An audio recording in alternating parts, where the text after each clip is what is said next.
Hi, welcome to WAHNcast, the podcast where we spotlight leaders, innovators, and trailblazers in the affordable housing industry. I'm your host, Ashley Northcutt, and today I'm beyond excited to introduce a true pioneer in the world of housing, Nan McKay. Nan's career is nothing short of remarkable. From working 17 different jobs by the age of 25 to founding a thriving company, Nan McKay & Associates, with over 1,000 employees, her journey is a testament to resilience, leadership, and the power of reinvention. Nan has dedicated her career to transforming housing authorities across the country and continues to lead with integrity and vision. In addition to being a groundbreaking entrepreneur, Nan is also the author of several books, including Gold in the Golden Years and Leading the Way, where she shares valuable insights on leadership and building a successful business. Today, we get the rare opportunity to hear her inspiring story firsthand, learn about her early career, and get advice from one of the most well-respected voices in affordable housing. So, please join me in welcoming Nan McKay to the show. Well, hi, Nan McKay. It's so great to see you again over video. And it's wonderful to be here. Thank you so much for inviting me. Oh, we're very excited to have you. We've had you on the list since we had the dream of the WAHNcast. And we're still very grateful that you invited us in when we were so new as an organization. So it's just really nice now that we get to hear from you and learn all about you. Well, I'm willing to talk about just about anything. Great. So then if you are, let's talk about one thing that we find very interesting is people's first jobs. A lot of times for women in our space or, anyone that's newer to their career that's listening, they might always think that Nan McKay was always the top dog at her firm. And so it's always entertaining to hear the original jobs you had and how that kind of influenced you as a leader now.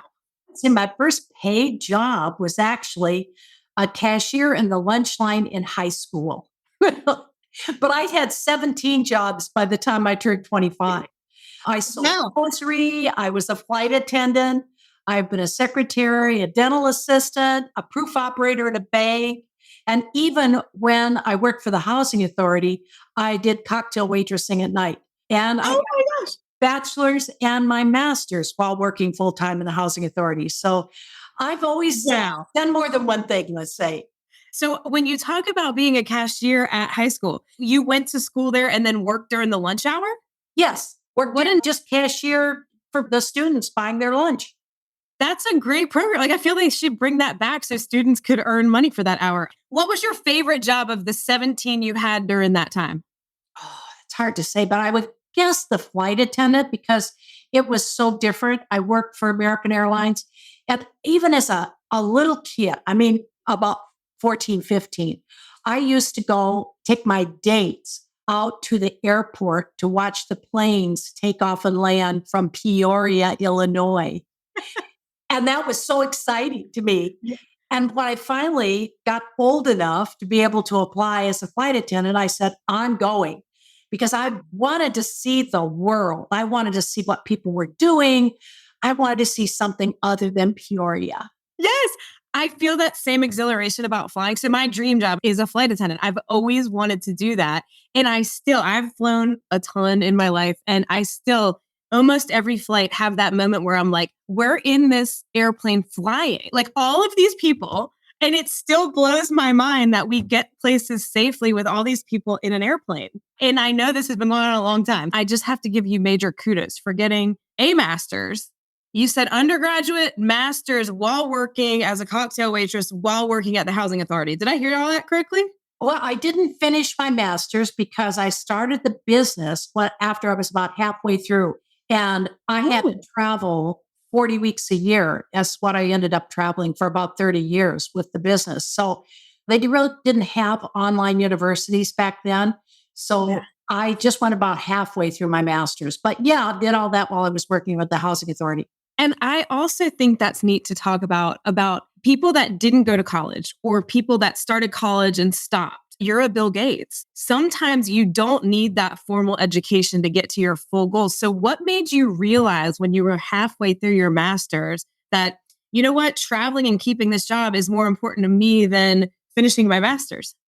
Well, part of it was I just wanted to do something else. I started Okay. my first housing authority, which is Minneapolis Housing Authority, back in 1963. Okay. I started as a secretary. They had those kinds of jobs back there. That's what they were Sure. called, secretary. So I started as a secretary and just kept working my way up. I worked for 3 different housing authorities over about 17 years. And Okay. decided with my last housing authority, I was executive director, and we had been awarded one of 13 outstanding housing authorities in the country by HUD. So I kind of felt like I had done everything I wanted to do. And I thought, what else am I going to do with my life? I was 38 at the time Wow. and said, I've always been interested in leadership and supervisory management. In fact, I started a leadership business in the 1970s as one of my side hustles. And Oh, I attended the Federal Executive Institute, which was really neat. I wrote 2 books on supervision, but I thought, what I think I'll do is quit this job and become a supervisory management trainer. I got some very good advice from someone. She said, this is a person who wrote the book, The Inventors, which I had bought and was reading and thought, okay, I'm going to change jobs. I'm going to do something else. What can I do? And I said, I'm going to be a supervisory management trainer. And she went, oh, what? She said, why would you do that? There's people doing that have never supervised anybody who've been a terrible supervisor, and they're all teaching other people. She said, oh, here's what you could do. She said, instead of training that, you just want to do something different. So open a training business, but stay in your core industry, housing. oh. And I thought, oh, I don't know. I kind of done what I wanted to do. I kind of want to move on. But when somebody like that tells you some good advice, you better sit back and think about it. And now we have over 1,000 employees in Nan McKay and Associates. So it was good advice. Congratulations. First on listening to that advice. Sometimes when that comes, people aren't always open to like, wait, I need to listen to that advice. And then look at you. And back then, were there other training groups covering what you did? This was the 1980s, right? This was actually in 1980. Okay. Exactly. Quadell had been out there for a couple of years.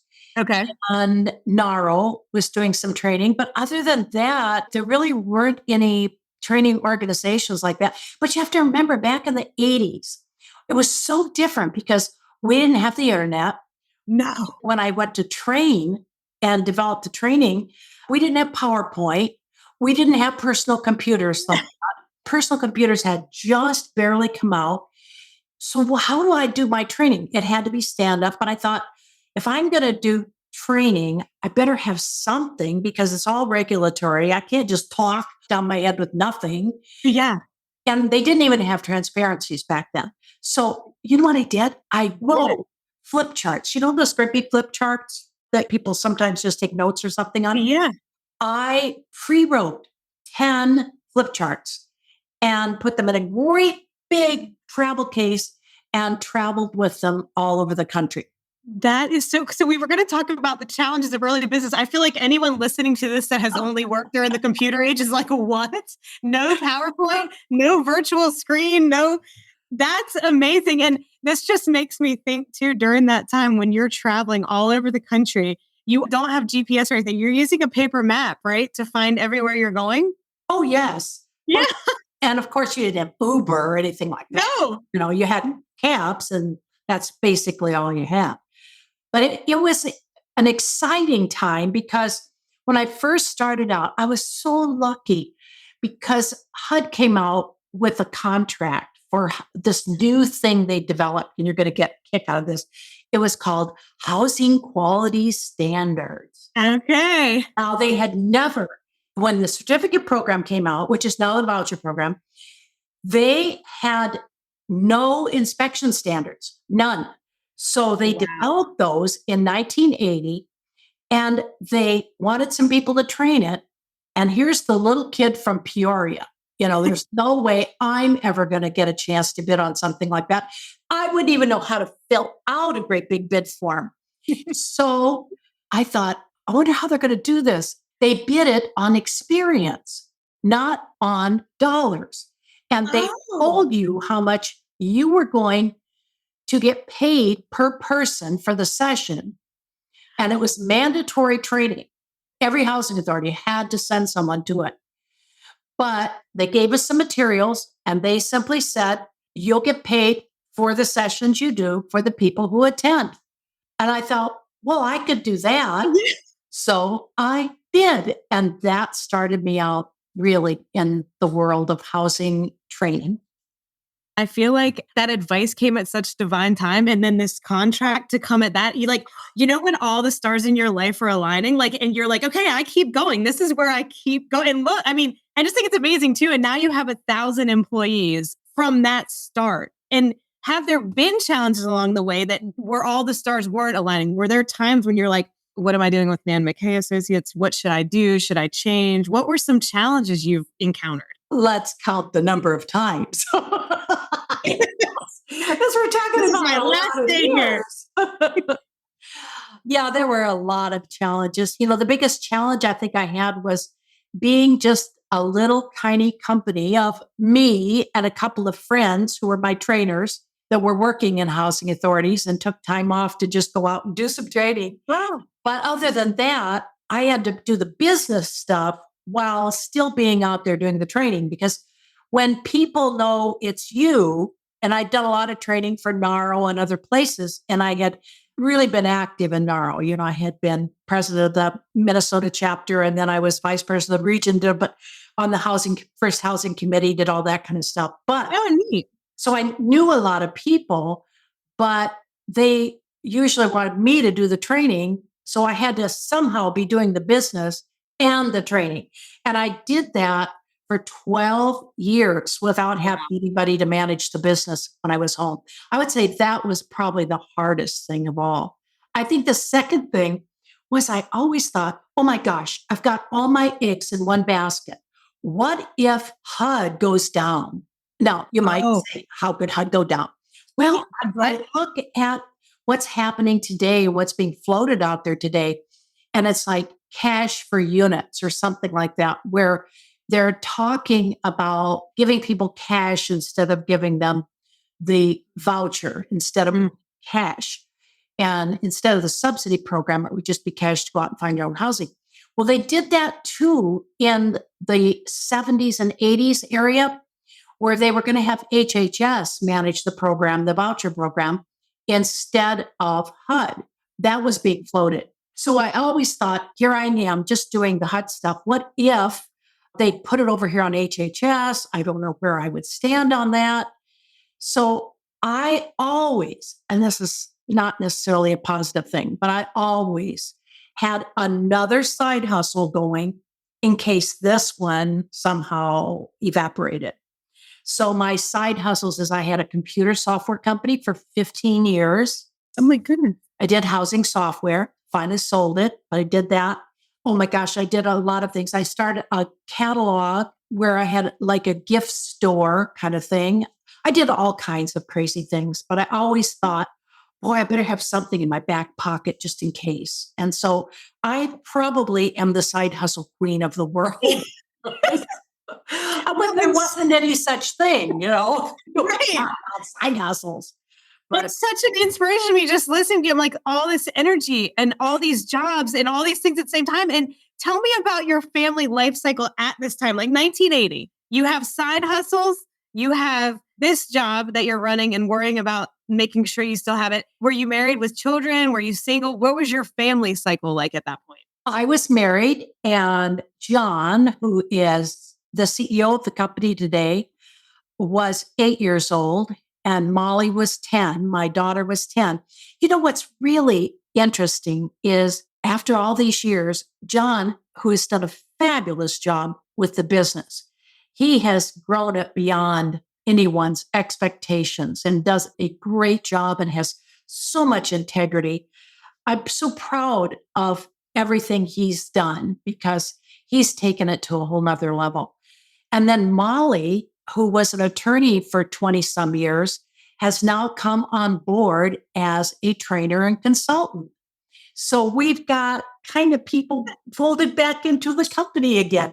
And they used to, when I first started, remember, we didn't have computers back then. So they would write all the name tags and they would lick all the labels because we didn't have sticking labels, lick all the labels and fold everything as we went to mail them out. I mean, they did that kind of stuff. They used to go with me whenever I could, occasionally. A lot of the commentary about working moms is it's very hard to find that balance, to juggle all of it. And I heard Christy Morgan from Commonwealth say, yes, all of that is true. But one thing she's most proud of, and it probably, I mean, your children are working with you now or in the side company. I'm working for them, really. For them, right. Now they're your boss. But what an inspiration to have your mom working like that. And you get to see that. And also you're having side hustles, but they got to see you as their inspiration. Certainly did that. But, you do sacrifice a lot when you're traveling all the time because I missed a lot of birthdays and school conferences and all those kinds of things. And I really have to give credit to my husband. We have been married, let's see, 56 years or something like that. Congratulations. Well, it's that we're both still alive after all that. But he had to really take over a lot of things for me. I mean, I called home every night, but I was often gone from Sunday morning till Friday night. And again, let's talk about how different that was for gender roles in the 80s. You know what I'm saying? That was very much normally if there was a woman and man in the house, the woman was home and the man was traveling. So did you have any challenges with that? It's interesting. No, not as much from the local level. It's more the other side of travel that, it's lonely, especially as a woman back then, because you just didn't want to go hang out at the bar and in the hotel. And even if you were eating, you always took a book along, which says, don't bother me. and you just had room service a lot. Or back then, way back when I first started the company, I scheduled all the hotels. I offered lunch and I offered one night a week. We had a reception kind of thing, but I scheduled the menu. I did for every session, every hotel, contracted with every hotel, did all of that myself because the only person, you'll get a kick out of this one, when I started in the beginning was my housekeeper. I had somebody who came in once a month to clean my house while I was working at the housing authority. And I did that for several years. I had somebody that I really, really liked. And I said, I'm going to start this company. Would you like to be a secretary? And she said, oh, no, I don't know anything about that. I said, oh, you'll learn. It's not so bad. So you're like, look, I do 17 jobs. I can teach you how to do this one. Yeah. So long and short is she brought her kids over to the house and we took our basement and turned a couple of rooms into an office and put a big playroom down there. And then that's how we did our work. I just love so much about this story, Nan. I'm so glad we get to have this time. And I think it's going to be fun for people to hear all the things you went through while running like you were running and building a very successful company while all this is going on. It would be really interesting to understand how many men started companies and built a playroom in the working area for the children. That's got to be our first. Yeah, that's great. So as someone deeply involved in organizational development and training, what strategies have you found most effective in improving the performance and efficiencies of housing authorities? Our housing programs have gotten so much more complicated than they were. When I started in 1963, we just had public housing. That was all there was. And when the big new program came out, the housing certificate program, which turned into the housing voucher program, it's a complex area because you have the implementation of the regulations from everything from how to read a regulation to how to write policy procedures to implement the regulations correctly with consistency. Everything was management. So I think it's so important to realize whether you're in 1970s or you're today, you have to follow the rules. You have to understand them and you have to follow them. And as we have a lot of turnover in our industry, it's important that we still learn how to organize our work. And everything falls back to management, management, management. And then how to work within that political environment, because housing authorities, many of them are more tied in to the political structure today than they used to be. When we started out, housing authorities are started by the state. They're organized and authorized under state law. And so you have some differences from place to place, but you certainly do find more housing authorities are tied closer to cities and counties, et cetera, than they used to be. The whole idea was keep them more autonomous out here so that they weren't influenced by politics.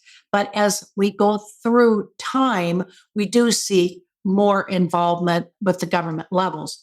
So I think that's something that has been difficult to work within because you're trying to please a lot of different people at a lot of the time. I think having a standard like CMAP really has been very good. Whether CMAP is perfect is not the question. It's that you are accountable to someone because way back when we had HUD staff come out and do audits on us all the time. I mean, every maybe quarter, we would have a HUD audit in person. Now it rarely happens.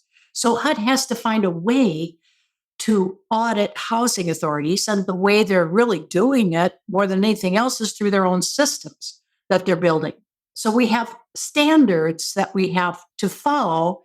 And it just is hard for some people that are new to understand that even though you don't like the way that regulation is, or you don't like the requirement, you still have to do it. You still have to follow it. And that housing authorities essentially are contractors for HUD. Because you've got Congress that writes the laws, and then you've got HUD that writes the rules, but they don't actually operate the programs. So you have then the housing authorities under contract with HUD to be able to operate the programs, as we all know.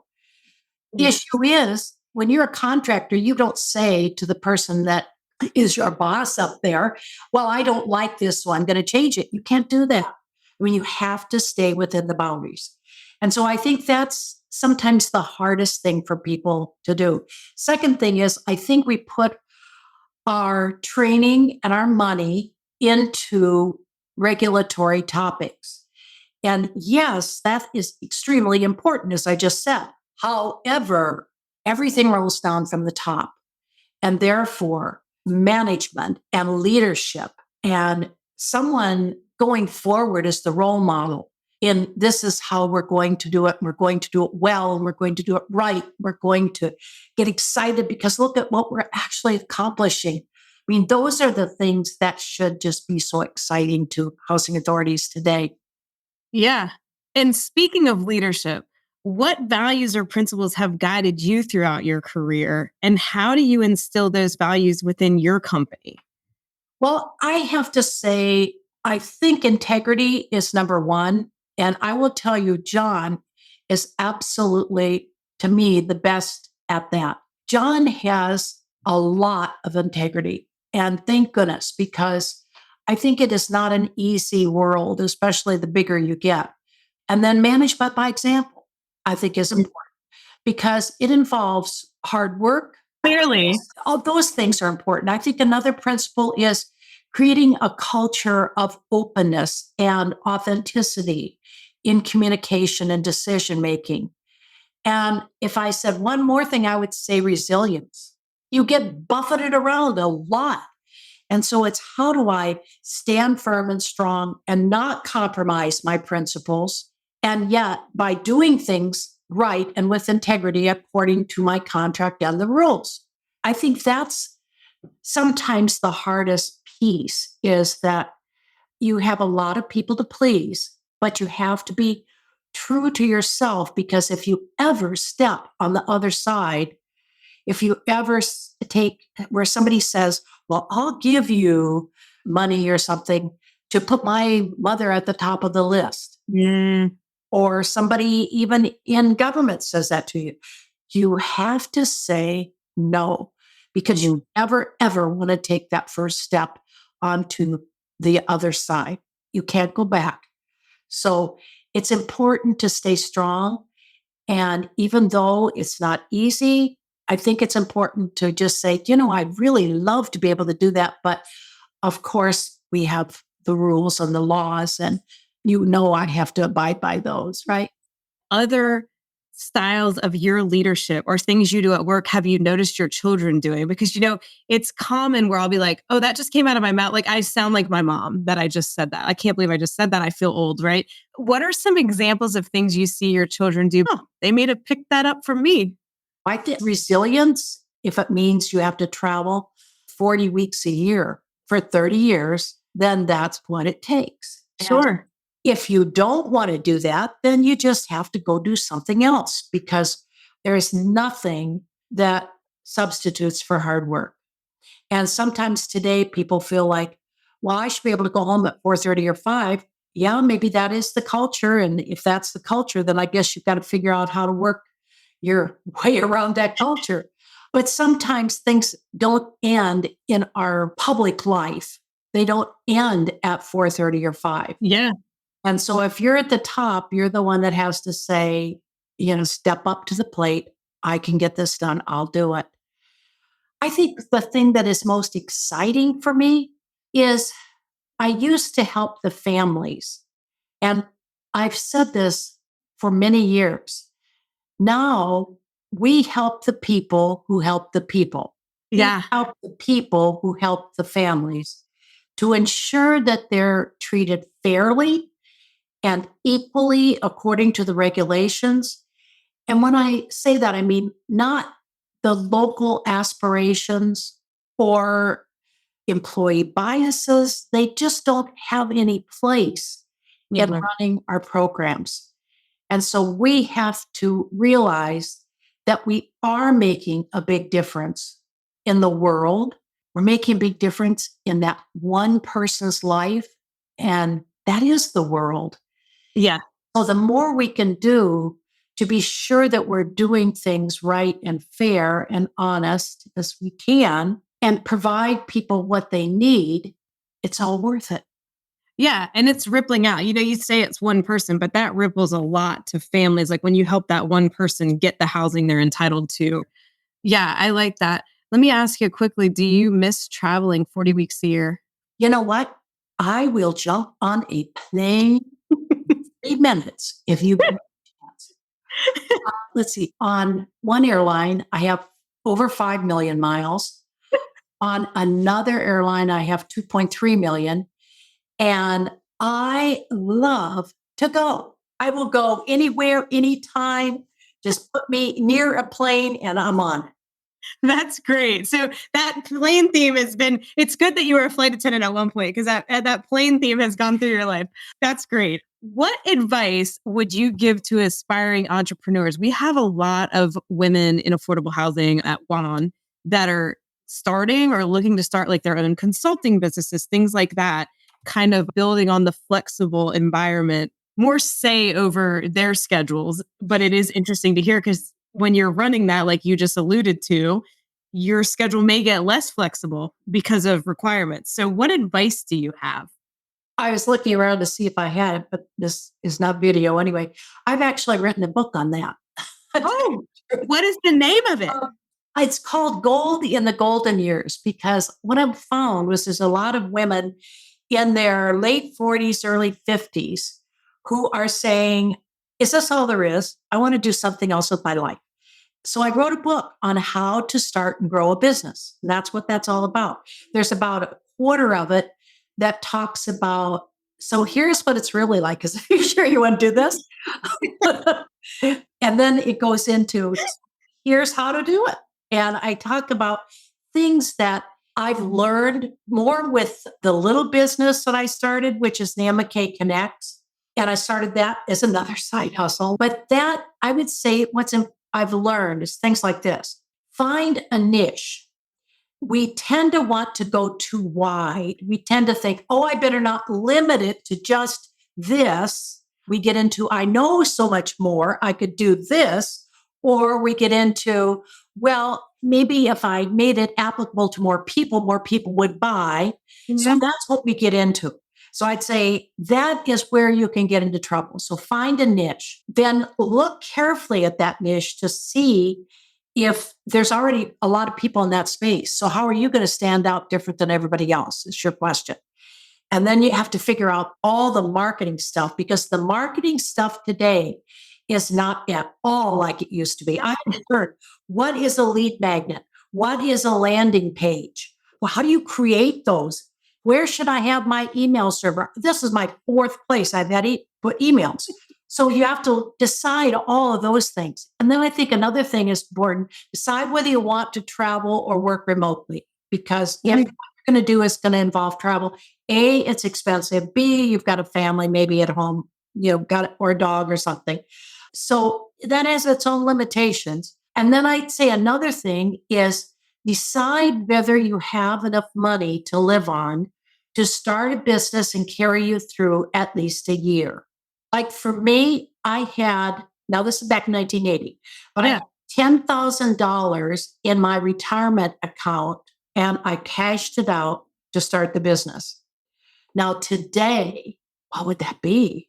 So I'm going to say, this is what I think it's going to take to do my business. And this is what I think it's going to take to do my real life living. That's how much money I need. And I would say a minimum of a year, because it's hard to really get rolling and find out whether people are going to buy this wonderful thing that you think you have for the price that you're going to have to pay for websites and all this stuff. I'm pretty techie. I teach Chat GPT, but I still think there's so much I had to learn to get from here to here, because I just didn't know this stuff. And I think if you look at that book, it's on Amazon, Gold in the Golden Years. I have a smaller book I've written called Leading the Way, and that's a leader development series. So this book has an action plan workbook in it. And I've interviewed over 300 women, many of them business women. And I've taken little excerpts from the podcast where I interviewed them and put them into the book in various places. So it's different, but I think it would help you start. And that's the main thing. I've got to plan, but I actually have to put my foot down and start. And then where I go is where I go. But if I don't, well, I got to look at, then what's my fallback plan? Right.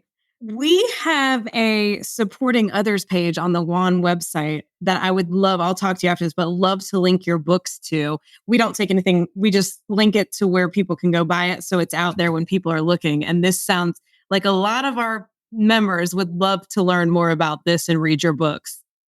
Well, that we'd be most happy to have you do that. Be fine. I also am doing a whole big thing now, and I'm trying to pull it all together by October 1st. And so we'll see if I can do it. But I've been doing leadership training because I think we've got 10,000 baby boomers a day retiring, and we've got to really upskill our next gen. Yeah. Right? And in a different way than people have been doing in the past. In the past, they had talking heads, blah, blah, blah, and that's not what people want today. So I'm doing some video vignettes, like 2 to 5 minutes in length, and there might be 10 or 12 of them on a topic, but they're quick, they're easy, and I'm going to put that all online on the whole leadership area. Second thing I want to do is develop videos. I've developed 7 or 8 videos right now on things that housing authorities could use for onboarding their employees to say, what is a housing authority? What's public housing? What's housing voucher? That kind of stuff. And I can do loads more of those for organizations and help them then set up the training for their new employees and their current employees, whether it's leadership or onboarding or whatever it is. And then the last thing I'm doing, which is really exciting, is I'm developing next gen leadership tools, which are templates and forms and all kinds of things that people need today, because I believe in performance standards and I believe in key performance indicators and giving people the ability to track their own progress and measure their own performance on a monthly basis with Nice. a lot of feedback and mentoring from their supervisor. This Also, is they have involved. so, I know. I just love that you always have 17 jobs, number one. And also, I love that this was your dream when the person told you open a business in training, but keep it in housing. You wanted to open a business in leadership. So it's just amazing how that fire in you is like just showcasing your natural ability of being such a great leader that you continue to return to that same theme. I never give up. You don't. Well, that's great. And it's paid off. That's great. This was so much fun, and I'm so glad we got to have this conversation and get to let people get to know the real Nan McKay is what we did. Because normally I'm sure you're out there sprinkling in stories, but we don't get to know that whole story. If we wrapped up on one piece of life advice, and this is a surprise question. What advice for life would you give if you had to pick one thing to share with everybody? Don't be scared. Oh, Because I think the world is scary and change is scary and new is scary. Do some planning and some thinking and some research, but recognize something that Tony Robbins said that just came into my head. And it was, all you need is within you now. And I think that's what we need to recognize. We can do more maybe than we're currently doing. And if we have a dream, then follow your dream. Find a way, even if it's a side hustle like I do all the time. Or maybe it's just something that you say, I could make a difference in the world if I did this. And then just go do it. that is great advice. Thank you, Nan, for joining us today. You are welcome. It was such fun.